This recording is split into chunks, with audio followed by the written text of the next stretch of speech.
ಚಳಿಗಾಲ ಆಗಿರೋದ್ರಿಂದ ನಾನು ನೈಟೇನೆ ಬೇಳೆನ ಹಾಗೆ ಹುಣಸೆನೆಲ್ಲ ನೆನೆಸಿಟ್ಕೊಂಡಿದ್ದೆ. ಯಾಕಂದರೆ ಸ್ಕೂಲ್ ಟೈಮಿಂಗ್ಸು ಒಂದು 7:30ಇಂದ 8 ಒಳಗಡೆ ಎಲ್ಲ ಕಂಪ್ಲೀಟ್ ಆಗಬೇಕು.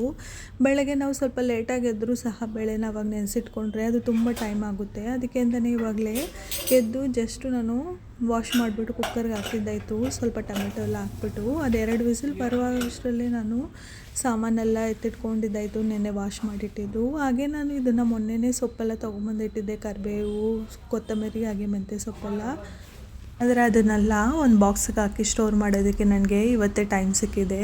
ಇಲ್ಲಾಂದರೆ ನಾನು ಸ್ಟೋರ್ ಮಾಡ್ತೀನಿ. ಸಮ್ಟೈಮ್ಸ್ ನನಗೂ ಲೇಝಿ ಅಂತ ಅನಿಸುತ್ತೆ, ಈ ಕೆಲಸ ಮಾಡಿದ ಕೆಲಸನೇ ಮಾಡೋ ಥರ ಇರುತ್ತೆ. ಹಾಗೆ ಸೈಡ್ ಬೈ ಸೈಡಲ್ಲಿ ಇವತ್ತಿನ ಸಾಂಬಾರಿಗೆ ಅಂತ ಎಲ್ಲ ತರಕಾರಿನ ಹಾಕಿ ಸಾಂಬಾರು ಮಾಡ್ತಿದ್ದೀನಿ. ಅದಕ್ಕೆ ಅಂತ ಎಲ್ಲನೂ ಕಟ್ ಮಾಡಿ ಇಟ್ಕೊಂಡಿದ್ದಾಯಿತು. ಸೈಡ್ ಬೈ ಸೈಡಲ್ಲೇ ಪೆಪ್ಪರ್ ಪೌಡರ್ ಖಾಲಿಯಾಗಿತ್ತು, ಅದಕ್ಕೆ ಮೆಣಸನ್ನ ಹುರ್ಕೊತಾ ಇದ್ದೀನಿ ಸ್ವಲ್ಪ ಆಯಿಲ್ ಹಾಕ್ಬಿಟ್ಟು. ಇದಾದಮೇಲೆ ಅದನ್ನೆತ್ತಿ ಒಂದು ಪ್ಲೇಟ್ಗೆ ಇಟ್ಬಿಟ್ಟು ಅದೇ ಕಡಾಯಲ್ಲೇ ಮತ್ತು ವೆಜಿಟೇಬಲ್ ಸಾಂಬಾರಿಗೆ ಅಂದ್ಬಿಟ್ಟು ನಾನು ತರಕಾರಿನೆಲ್ಲ ಫ್ರೈ ಮಾಡ್ಕೊತಾ ಇದ್ದೀನಿ. ಹಾಗೆ ನಾಳೆನ ಬ್ರೇಕ್ಫಾಸ್ಟ್ಗೆ ಅಂತಲೂ ಸಹ ನಾನು ಗ್ರೀನ್ ಗ್ರಾಮ್ನೆಲ್ಲ ವಾಶ್ ಮಾಡಿ ನೆನೆಸಿಟ್ಕೊತಾ ಇದ್ದೀನಿ, ಅದನ್ನು ಮೊಳಕೆ ಕಟ್ಟೋಣ ಅಂತ.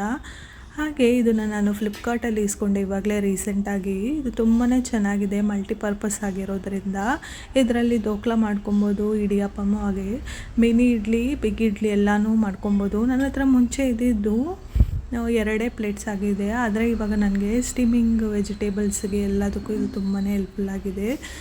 ಇವಾಗ ಈ ಪೆಪ್ಪರೆಲ್ಲ ಸ್ವಲ್ಪ ಆರಾದ್ಮೇಲೆ ಇದನ್ನು ಪೌಡರ್ ಮಾಡ್ಕೊಳ್ಳೋಣ ಅಂದ್ಬಿಟ್ಟು ಮಿಕ್ಸಿಗೆ ಹಾಕ್ಕೊಂಡಿದ್ದಾಯಿತು. ಹಾಗೆ ನನ್ನ ಮಗನಿಗೆ ಇವತ್ತು ಸ್ನ್ಯಾಕ್ಸ್ ಬಾಕ್ಸಿಗೆ ಅಂತ ಡ್ರ್ಯಾಗನ್ ಫ್ರೂಟು, ಆರೆಂಜ್ನ ಕಟ್ ಮಾಡಿ ಇಟ್ಕೊಂಡಿದ್ದಾಯಿತು ಸೈಡ್ ಬೈ ಸೈಡಲ್ಲೇ. ಇವಾಗ ಇಡ್ಲಿ ಅಂತ 2 ಪ್ಲೇಟ್ನ ತೊಗೊಂಡಿದ್ದೀನಿ, ಒಂದು ಚಿಕ್ಕ ಇಡ್ಲಿ ಹಾಗೆ ಒಂದು ದೊಡ್ಡ ಇಡ್ಲಿಗೆ ಅಂದ್ಬಿಟ್ಟು.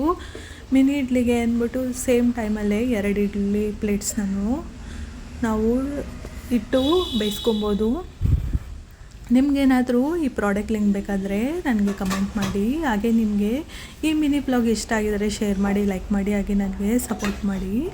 ಇದೆಲ್ಲ ಆದಮೇಲೆ ನಮ್ಮ ಮಗನಿಗೆ ಬಾಕ್ಸಿಗೆ ಅಂದ್ಬಿಟ್ಟು ಮಿನಿ ಇಡ್ಲಿನ ಪ್ಯಾಕ್ ಮಾಡಿದ್ದಾಯಿತು. ಆಲ್ರೆಡಿ ಫ್ರೂಟ್ಸ್ ಎಲ್ಲ ಕಟ್ ಮಾಡಿ ಇಟ್ಕೊಂಡಿದ್ದಾಯಿತು. Thank you for watching.